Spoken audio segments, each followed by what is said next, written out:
College football is here. Iowa State hosting Northern Iowa in the season opener over at Jack Trice Stadium. A highly anticipated year for the Cyclones, who come into the season nationally ranked for the first time since 1978. The Panthers, though, ranked 20th in the FCS, always a tough in-state matchup, and this one lived up to the billing. Let's get to it.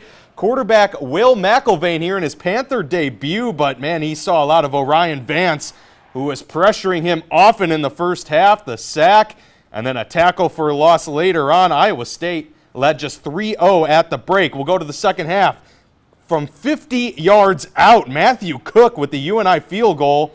That ties it up at 3. Cyclones then cap off a 75-yard drive. Brock Purdy play action finds Arkansas transfer LaMichael Petway from 7 yards out. And that makes it 10-3 Iowa State.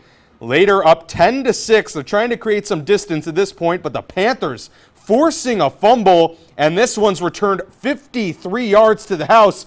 Xavier Williams on the touchdown. UNI up 13-10, smelling the upset coming, but Cyclones answering late in the fourth. Connor Asali with a field goal, sending this into overtime. Second OT, 16-all. Purdy to Petway once again.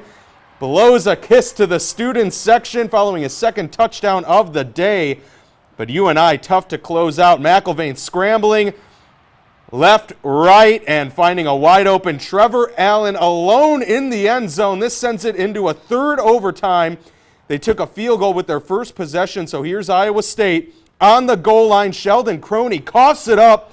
Brock Purdy with the play of the game, diving on the loose ball, giving them some life, and Croney plunges it in moments later. That is the winner, a nail-biter. Iowa State takes it 29-26. Here's John Schaefer with more in Ames.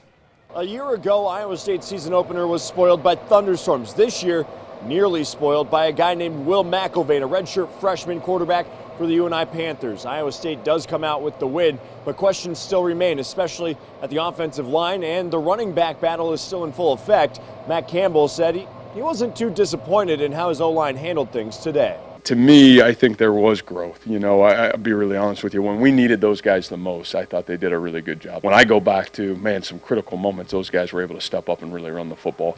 I think we got to continue to put them in the best position to run the football with great success, and that's a Matt Campbell deal. It was great to face that kind of adversity with the team, and an offense that we're still trying to find our identity. With Coach Manning calling everything and stuff. So it was a good test for us, and it went the way it did, and we're going to move on from it. Just a great win.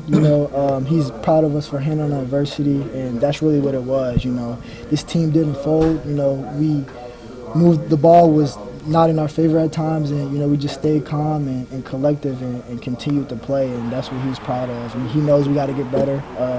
This bye week is going to help us tremendously. Now the Cyclones get a week 2 bye, early in the year, but Matt Campbell very excited to use this game as a learning experience, really get ready for the Hawkeyes in a couple of weeks. Reporting from Jack Trice Stadium, John Schaefer with your Cyclones Report.